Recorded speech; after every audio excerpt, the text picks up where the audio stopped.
Assalamualaikum teman-teman, seperti biasa sebelum mulai Mimin mendoakan semoga teman-teman semua selalu dalam keadaan sehat walafiat. Oke, kali ini kita akan melanjutkan Martial Master versi novel bagian 1120. Bagi yang baru bergabung, selamat bergabung. Dan bagi yang belum subscribe dulu lah agar Mimin tambah semangat lagi nih bikin videonya. Oke, kalau sudah kita langsung masuk ke isi ceritanya.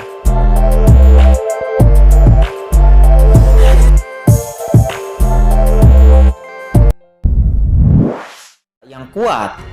Apa itu? Kata Kincen. Dia saat ini juga melihat ke dasar reruntuhan tempat banyak orang kuat sedang menatap. Dan saat berikutnya, Kincen berdiri jauh di dalam reruntuhan. Nampak ada sebuah gua yang gelap gulita. Dan di dalam gua itu ada banyak lubang dan lorong yang tak terhitung jumlahnya. Dan juga mengandung napas zaman kuno. Ini napas kekacauan, kata Kincen. Dia terkejut. Dari gua yang gelap gulita itu, Kincen merasakan aura kekacauan yang kuat. Dan juga ada jejak waktu di sana. Apakah itu adalah pohon kekacauan? Kata Kincen. Dia berpikir mungkin pohon kekacauan ada di gua yang gelap gulita itu. Mungkinkah pohon kekacauan baru saja melarikan diri ke gua itu? Kata Kincen. Pohon kekacauan adalah harta karun aneh dari langit dan bumi. Salah satu harta karun tertinggi antara langit dan bumi. Bahkan ahli yang mulia surgawi pun akan gila. Dan ahli di atasnya belum tentu bisa menganggap enteng. Dan tempat tubuhnya harta karun seperti itu pasti luar biasa. Tempat tersebut dikatakan sebagai sebuah gua. Namun nyatanya tidak berlebihan jika mengatakan bahwa ini adalah dunia kecil. Dan pada saat ini di luar gua yang gelap nampak ada sebuah lapisan tipis cahaya yang terbentuk. Dan cahaya tipis ini mengeluarkan napas yang jelas, itu terus-menerus berkedip menghubungkan seluruh gua tersebut. Cahaya tipis ini seharusnya adalah semacam batasan. Ini bukan masalah kecil. Kata Kincen. Dia mengerutkan kening. Kincen tidak perlu mengujinya, karena dia tahu bahwa cahaya tipis ini tidak dapat dipecahkan dengan mudah. Kalau tidak, banyak orang kuat di sini akan bergegas masuk ke gua ini untuk pertama kalinya. Dan pada saat yang sama, Kincen juga melihat banyak orang hebat di tempat kejadian. Kincen melihat banyak ahli yang berdiri rapat di sekitar gua. Kebanyakan dari mereka memiliki aura yang dalam, dan mereka semua berada di ranah yang mulia bumi, dan beberapa di antaranya bahkan lebih menakutkan lagi. Apa? Puncak ahli yang mulia bumi? Kata Kincen, tatapannya memadat. Dengan basis kultivasinya saat ini, ahli yang mulia bumi biasa, Kincen tidak takut. Namun jika Kincen menemui orang di ranah puncak yang mulia bumi, maka Kincen harus lebih berhati-hati. Apalagi yang mulia bumi biksu botak sebelumnya itu tidak pernah menjadi puncak yang mulia bumi. Tetapi Kincen tidak dapat memenangkan pertarungan dengannya. Dan Kincen tahu betul bahwa dia saat ini bukanlah lawan dari puncak ranah yang mulia bumi. Orang ini yang mulia dari ras naga sejati. Aura orang ini seharusnya berada di ranah yang mulia panah. Tetapi dia bisa datang ke sini menunjukkan bahwa klan naga sejati benar-benar memiliki dua cara. Pada saat ini cukup banyak orang yang melihat identitas Kincen. Mereka diam-diam mendiskusikan bahwa tidak mungkin klan naga datang ke sini sendirian. Mungkin ada ahli kuat di belakangnya. Dan ketika Kincen sampai di sini, yang mulia bumi biksu botak juga sampai di sini. Biksu dari suku Yin Buddha. Dan begitu yang mulia bumi biksu botak datang ke sana, itu langsung terdengar suara yang dalam dan rendah di lapangan, yang jauh lebih mempesona daripada kedatangan Kincen sebelumnya. Begitu yang mulia bumi biksu botak itu sampai, dia langsung memandang Kincen dengan dingin, tetapi dia tidak berbicara. Dia pun segera mengguncang sosoknya, kemudian datang ke pinggiran gua, dan lalu menatap ke dalam gua. Yang mulia bumi biksu botak ini pasti ada hubungannya dengan Kincen. Di kejauhan di sudut gelap gua nampak Molly iblis api merah. Mereka berdua telah datang ke sini pertama kalinya, dan ketika melihat pemandangan ini, mata mereka berdua berbinar. Kincen ini pergi sebelumnya, itu pasti bertarung dengan yang mulia bumi biksu botak ini, kata Molly. Dia berbicara dengan suara yang rendah. Dan pada saat ini seberkas cahaya melintas tiba-tiba, dan kemudian sosok muncul di sana. Dan sosok itu adalah yang mulia bumi tulang. Yah, itu kamu, kata yang mulia bumi tulang. Ketika dia muncul, matanya langsung tertuju kepada Kincen. Yang mulia bumi tulang, mengapa? Apakah Anda mengenalnya? Kata beberapa orang yang mengenal Yang Mulia Bumi Tulang. Dia berkata kepada Yang Mulia Bumi Tulang, ada 2 buah kekacauan pada anak ini. Kata Yang Mulia Bumi Tulang, dia berkata kepada semua orang, apa buah kekacauan? Dalam sekejap mata semua orang pun segera tertuju kepada Qin-Chen, dan mata mereka memancarkan cahaya yang menyala-nyala. Buah kekacauan, ini adalah harta karun tertinggi, dan tentu saja semua orang sangat menginginkannya. Mendengar itu, mata Qin-Chen dingin. Yang Mulia Bumi Tulang ini berhati jahat. Benar saja, begitu suara Yang Mulia Bumi Tulang jatuh, beberapa sosok langsung keluar dari kerumunan dan jatuh di depan Qin-Chen. Itu adalah 3 master. Salah satu dari 3 master itu memegang perisai besar, dan yang satunya memegang pedang ganda di tangannya, dan yang lainnya memegang tali panjang di lengannya. 3 master dari klan Mi. Melihat ketiga orang itu maju, banyak orang di sana mengenal ketiga orang itu. Ada 3 orang dari klan Mi. 3 orang itu merupakan ahli Yang Mulia Bumi, dan mereka adalah master dari klan Mi.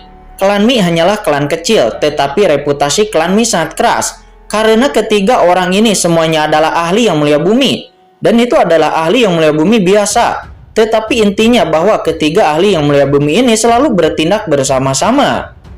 Anak muda, serahkan buah kekacauan di tubuhmu, mengira kamu adalah klan naga sejati. Tetapi aku akan mengampunimu jika kamu menyerahkan buah kekacauan milikmu. Setelah kemunculan 3 klan Mi itu, mereka langsung menatap Qin-Chen dan berkata dengan suara yang dingin. Dan pada saat ini Yang Mulia Bumi Yin Hai, Yang Mulia Bumi Pedang Emas, Yang Mulia Bumi Wushuang, dan yang lainnya juga telah sampai ke sini satu demi satu. Dan ketika melihat pemandangan di depan mereka, mata mereka pun tiba-tiba mengembun. Itu dia, kata Yang Mulia Bumi Pedang Emas. Dia dan yang lainnya memiliki mata yang memadat dan menatap Qin-Chen. Pada saat ini mata orang-orang kuat lainnya di sekitar juga memadat, dan setelah mereka sampai di reruntuhan ini, mereka telah mengetahui beberapa informasi. Ahli Yang Mulia Bumi Pedang Emas dan yang lainnya adalah ahli Yang Mulia Bumi pertama yang menemukan tempat ini sebelumnya, dan bahkan mereka sudah ada di sini sebelum rumor beredar. Ada juga buah kekacauan, dan dengan cara ini manusia naga sejati di depan ini kemungkinan besar memiliki 2 buah kekacauan di tubuhnya, dan mungkin mengambil buah kekacauan dari tangan Yang Mulia Pedang Emas dan yang lainnya. Dan itu juga membuat semua orang sedikit waspada terhadap Qin-Chen. Meskipun ahli Yang Mulia Bumi Pedang Emas bukanlah ahli Yang Mulia Bumi tingkat atas, namun mereka semua adalah ahli Yang Mulia Bumi yang kuat. Akan tetapi aura di tubuh Qin-Chen jelas hanyalah ranah Yang Mulia Panah. Namun anak ini dapat merebut buah kekacauan dari tangan ahli Yang Mulia Bumi Pedang Emas dan yang lainnya. Dan anak ini pasti tidak sesederhana kelihatannya di permukaan. Mereka yang bisa datang ke sini bukanlah orang bodoh, jadi tentu saja mereka punya tebakan. Apa ada buah kekacauan pada anak ini? Tidak jauh dari sana, Yang Mulia Bumi, biksu botak nampak menghirup udara dingin. Berapa banyak harta yang ada pada anak ini, namun sangat disayangkan dia tidak memiliki kepercayaan diri penuh untuk bisa mengalahkan Qin-Chen. Jika tidak, 2 buah kekacauan saja sudah cukup untuk membuatnya melawan Qin-Chen dengan putus asa. Junior, apakah kamu akan dengan patuh memberikannya, atau kamu ingin kami bertiga melakukannya sendiri? Kata kakak tertua dari 3 klan Mi yang berdiri di hadapan Qin-Chen itu. Sementara 2 ahli Yang Mulia Bumi lainnya di antara 3 ahli dari klan Mi itu juga dengan cepat melangkah maju untuk mengepung Qin-Chen. Mereka juga merasakan keinginan orang-orang kuat lainnya di sekitar mereka, dan mereka bertiga tentu saja ingin mendapatkan buah kekacauan sejak awal, sehingga Qin-Chen yang terbaik adalah menyerahkannya dengan patuh. Akan tetapi jika tidak, maka mereka hanya bisa bertarung. Sementara ahli teratas lainnya di sekitar yang telah mendengar bahwa Qin-Chen memiliki buah kekacauan di tubuhnya pun mengedipkan mata mereka dan berhenti bergerak, karena mereka juga ingin melihat apa yang bisa dilakukan oleh Qin-Chen ini. Namun pada saat ini Qin-Chen mencibir, segera tombak hitam tiba-tiba muncul di tangannya. Tombak hitam ini diperoleh oleh Qin-Chen dari Yang Mulia Bumi Ikan Dalam waktu itu, dan pada saat ini tombak hitam ini berada di bawah desakan Qin-Chen. Terlalu banyak omong kosong, jika mampu ambillah sendiri, kata Qin-Chen, seraya menunjukkan tombaknya kepada ketiga orang dari klan Mi itu. Arogan, kata kakak kedua dari klan Mi itu. Dia berteriak, dan segera kedua pedang di tangannya pun langsung menebas ke arah Qin-Chen. Apakah kamu berani menyerangku hanya dengan ilmu pedang seperti itu? Kata Qin Chen. Dia mencibir dan segera dia pun melambaikan tombaknya. Setelah dilambaikan, dari tombak tersebut nampak keluarlah bayangan naga hitam. Dan naga hitam itu segera merobek cahaya pedang dari 3 tetua klan Mi itu dan langsung membanting mereka bertiga. Ketika ketiga ketua dari klan Mi itu berada dalam bahaya, sebuah perisai raksasa dari 3 bos klan Mi itu langsung memblokir tombak Qin Chen. Boom! Di bawah keterkejutan ini, ketiga bos klan Mi itu mundur lagi dan lagi dengan darah yang merembes keluar dari sudut mulut mereka dan wajah mereka berat, dan mereka kemudian keluar dari kehampaan satu demi satu. Sangat kuat. Semua orang terkejut. Mereka tidak mengetahui kekuatan Qin Chen, tetapi kekuatan 3 ahli yang mulai bumi dari klan Mi itu sangat jelas bagi mereka. Itu memang bukanlah hal sepele. Tapi siapa sangka bocah dari klan naga sejati di depan mereka ini bisa memukul mundur ketiga ahli yang mulia bumi dari klan Mi itu hanya dengan satu gerakan. Pertarungan antara Qin Chen dan 3 ahli dari klan Mi pun berlanjut. Di dalam pertarungan, kekuatan naga sejati dilepaskan oleh Qin Chen. Domain luar angkasa di dalam tubuh Qin Chen juga menyapu kehampaan dalam sekejap. Segera bilah-bilah pedang yang dilepaskan oleh 3 ahli suku Mi itu langsung terputus, dan melihat salah satu dari mereka akan dipenggal oleh naga hitam yang berevolusi oleh tombak Qin Chen. Lalu sebuah perisai besar langsung muncul dan memblokir pukulan Qin Chen. Ini sudah berakhir, teriak Qin Chen. Tombak bersinar ke langit, aura naga sejati yang tak habisnya mengubah tombak hitam menjadi naga hitam. Dan dengan suara ledakan, tombak Qin Chen langsung menembus perisai besar yang dirilis oleh 3 ahli klan Mi itu.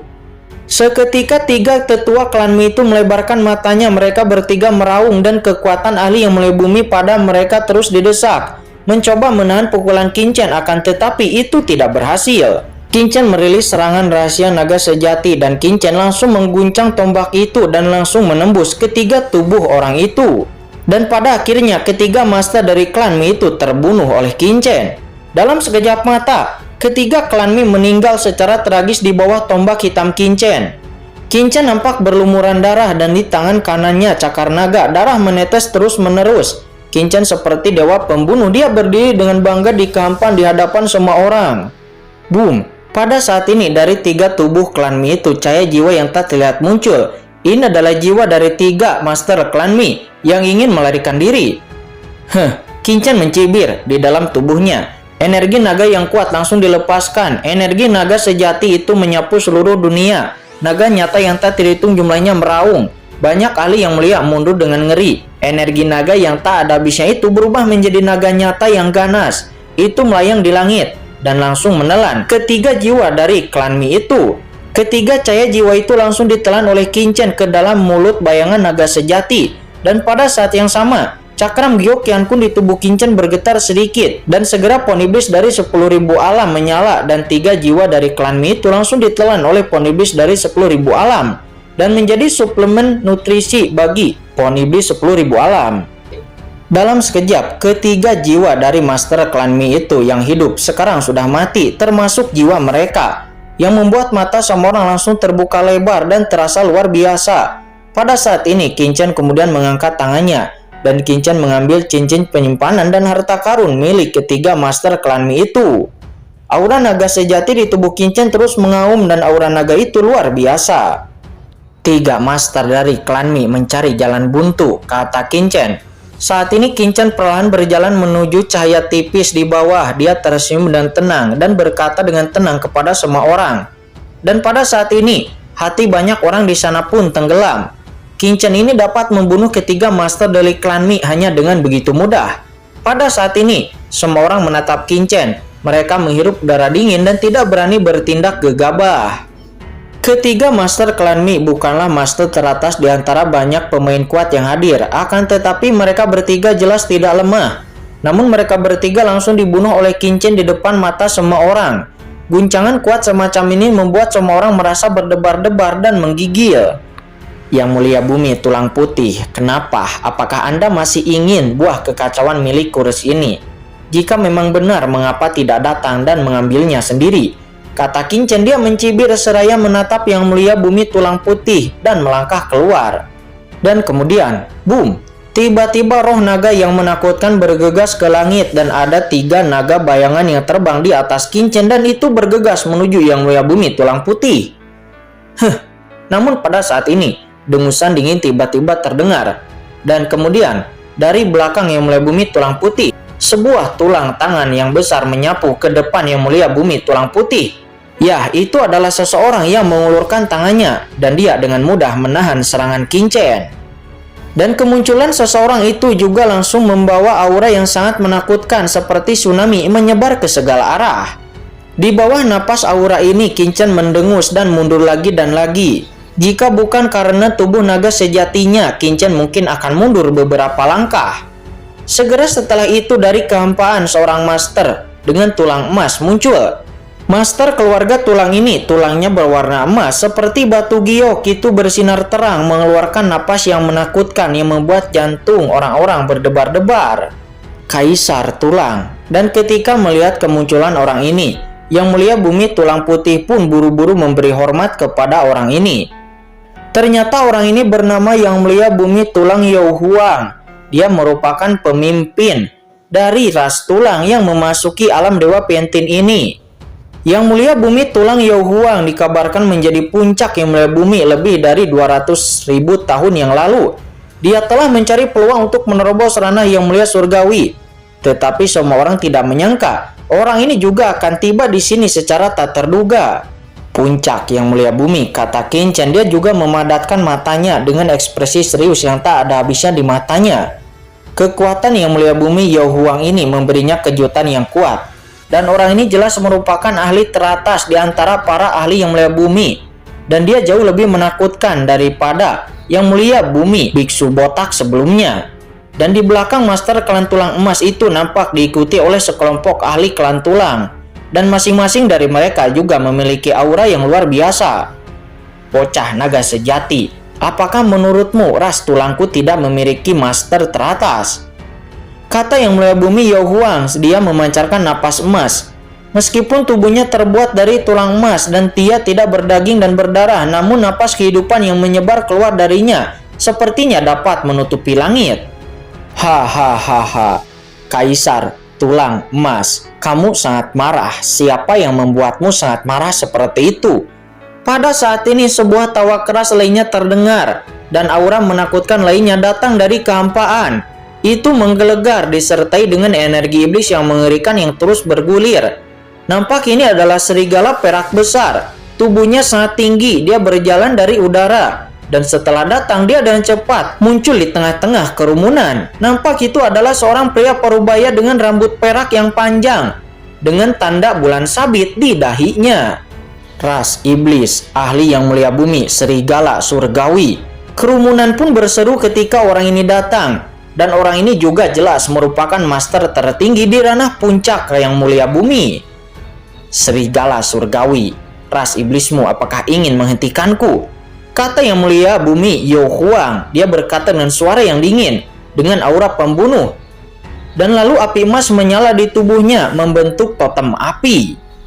Hei, Tulang Yao Huang, apa yang kamu katakan salah? Kenapa ras monsterku menghentikanmu?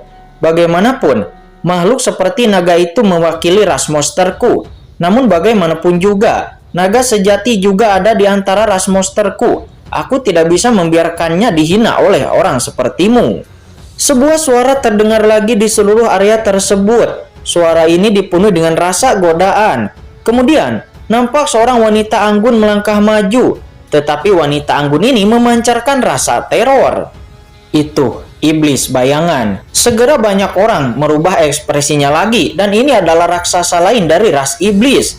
Master lainnya di ranah puncak Yang Mulia Bumi. Bayangan iblis, ras naga sejati adalah anggota ras monstermu. Kenapa? Apakah saya tidak tahu? Bahkan ras naga sejati sendiri tidak mengakui hal ini. Tetapi ras monster Anda harus menjilatnya. Apakah ini tidak terlalu bodoh? Kata Yang Mulia Bumi Tulang Emas Yao Huang itu. Dia berkata dengan dingin. Mendengar itu semua orang pun mengangguk. Ini benar, klan monster selalu ingin membiarkan klan naga sejati bergabung dengan klan monster. Akan tetapi klan naga sejati tidak pernah mengakui bahwa dia adalah anggota dari klan monster. Hahaha, klan naga sejati saat ini tidak mengakui hal ini. Akan tetapi selama klan monsterku tulus kepada klan naga sejati, mungkin belum bisa dipastikan kapan klan naga sejati akan kembali ke klan monsterku. Bukankah itu benar, adik laki-laki? Kata Yang Mulia Bumi pesona bayangan itu seraya memandang Kincen. Dengan pesonanya yang tak ada habisnya, di antara pupil matanya, serangkaian hantu ilusi melintas, membuat hati Kincen sedikit bergetar. Ahli Yang Mulia Bumi ini tidak seberat yang dia kira, tetapi ahli Yang Mulia Bumi puncak. Kincen merasa itu sangat sulit untuk bisa dihadapi.